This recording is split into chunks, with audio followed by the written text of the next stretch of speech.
ዶክተር ሃናንያ ጅምባይ ባላለው በሙያዬ የኒውሮሰርጀሪ ስፔሻሊቲ ባለሙያ ነኝ የአቤት ሆስፒታል ዋና ስራ አስኪያጅ ነኝ የስፓይና ባይፊዳ ምንለው ጽንስ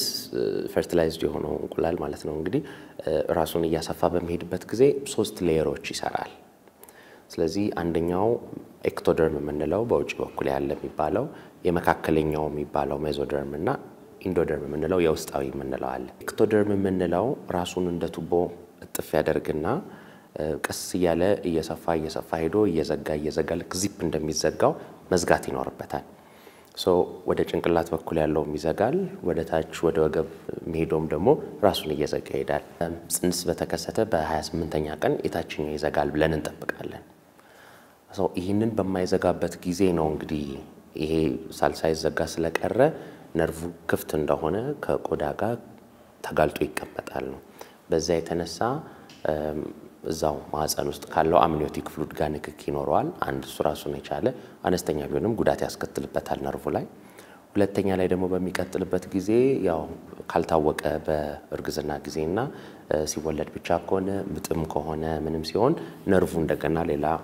ጉዳት ይደርስበታል የማህፀንና ጽንስ ክትትል ይህንን ቀድሞ የማግኘት በአልትራሳውንድ የማግኘት ገጠመኝ አለ ስለዚህ በአልትራሳውንድ በሚታይበት ጊዜ በአብዛኛው ጊዜ በ19ኛ ሳምንት እስከ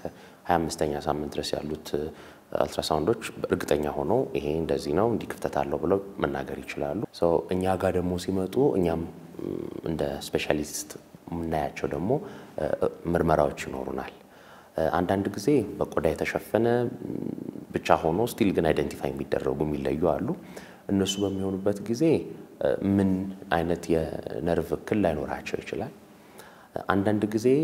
ነርቭ ሳይሆን የነርቭ ሽፋን ምንለው ዱራ ምንለው ብቻ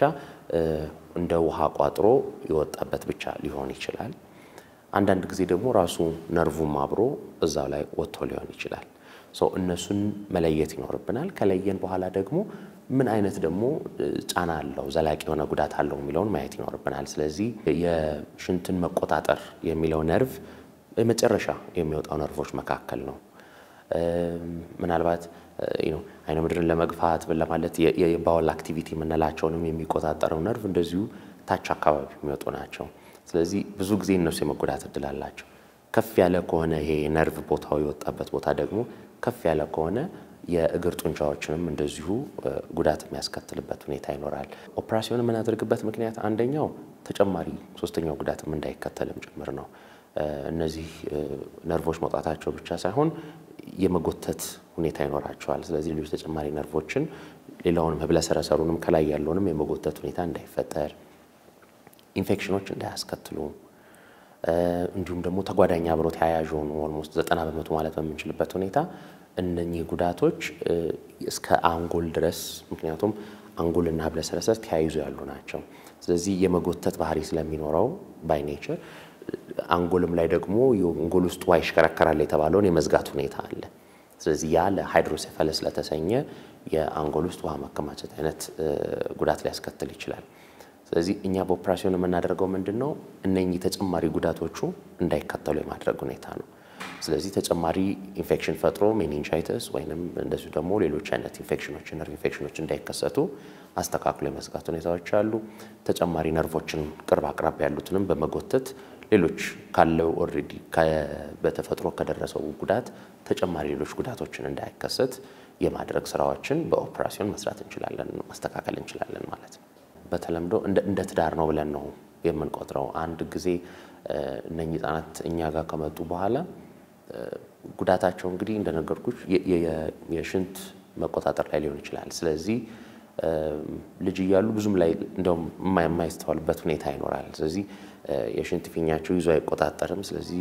እየሞላ ተለጥጦ ነው እየተረፈ ዝም ብሎ የሚፈሰው ስለዚህ ጻናት ላይ ያው ዳይፐር ስለምናረግ ብዙ ጊዜ የማስተዋልም ነገር ላይኖር ይችላል ይሄ ግን ቀስ በቀስ ወደ ኋላ ግፊት እየፈጠረ ኩላሊታቸው ላይ ጫላ መፍጠሩ አይቀርም ስለዚህ ለኩላሊት መም ሊያጋልጣቸው ስለሚችል ራሱን የቻለ የሚጠበቅባቸው እንክብካቤም አለ ቤተሰብም ማወቅ ያለበት አለ ስለዚህ ካቴተሩን እንዴት በንጽህና መያዝ እንደሚኖርባቸው እንዴት በየጊዜው አሸንተው ሙሉ በሙሉ